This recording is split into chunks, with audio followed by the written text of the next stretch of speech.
Halo sobat, selamat datang di channel ini. Kali ini kita akan membahas tentang kepemimpinan, yaitu pengertian, unsur, fungsi-fungsi, dan teori tentang kepemimpinan dalam sebuah organisasi. Pengertian kepemimpinan adalah sebuah kemampuan untuk mempengaruhi, mengelola, dan mengarahkan potensi organisasi atau sumber daya organisasi secara efektif dan efisien untuk mencapai tujuan. Adapun unsur-unsur kepemimpinan, yang pertama yaitu visioner atau tujuan organisasi. Yang kedua adalah skill atau keahlian individu dari seorang pemimpin. Yang ketiga relationship, yaitu hubungan antar anggota organisasi dengan anggota organisasi yang lain dan juga antar organisasi dengan pihak di luar organisasi. Dan yang keempat ada yang menyangkut karakter atau gaya perilaku dalam kepemimpinan. Adapun fungsi-fungsi kepemimpinan dalam organisasi, yaitu yang pertama fungsi instruksi. Fungsi instruksi yaitu fungsi mengarahkan dan memberikan perintah atau arahan untuk melaksanakan perencanaan dan pelaksanaan kegiatan untuk mencapai tujuannya. Fungsi yang kedua yaitu fungsi koordinasi antar lini organisasi, antar anggota organisasi untuk melaksanakan kegiatan bersama.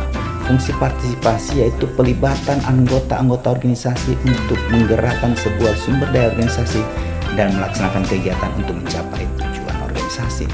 Fungsi delegasi yaitu terkait dengan pelimpahan wewenang, pembagian tugas kepada anggota dan struktur atau bagian daripada organisasi.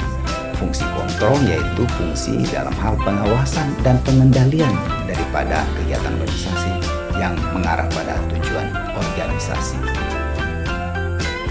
Teori kepemimpinan adalah sesuatu yang melekat pada seorang pemimpin berupa sifat-sifat tertentu seperti kepribadian atau personality, kemampuan atau ability, dan kesanggupan atau capability.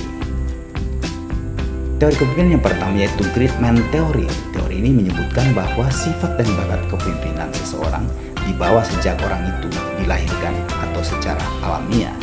Yang kedua yaitu teori gaya dan perilaku. Teori ini menyatakan bahwa kepemimpinan itu diciptakan, bukan sekedar dilahirkan dan harus dipersiapkan. Trait teori yaitu teori sifat kepribadian, di mana teori ini meyakini bahwa seseorang yang dilahirkan atau dilatih dengan sebuah kepribadian tertentu maka akan menjadi keunggulan dalam peran kepemimpinan. Sedangkan behavior teori yaitu teori perilaku yang merupakan reaksi dari adanya trait teori. Teori ini menekankan pada perilaku para pemimpin itu sendiri, bahwa keberhasilan seorang pemimpin ditentukan dari perilakunya. Kontingensi teori ini menganggap bahwa setiap gaya kepemimpinan harus didasarkan pada kondisi dan situasi tertentu. Teori kontingensi ini disebut juga dengan teori kepemimpinan situasional. Servant teori ini meyakini bahwa seorang pemimpin yang baik adalah yang dapat melayani.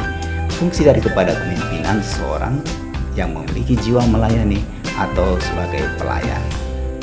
Transactional teori, di mana teori ini menggambarkan sebuah gaya kepemimpinan yang berdasar pada perjanjian, kesepakatan atau dalam transaksi tertentu dengan orang lain atau pihak lain.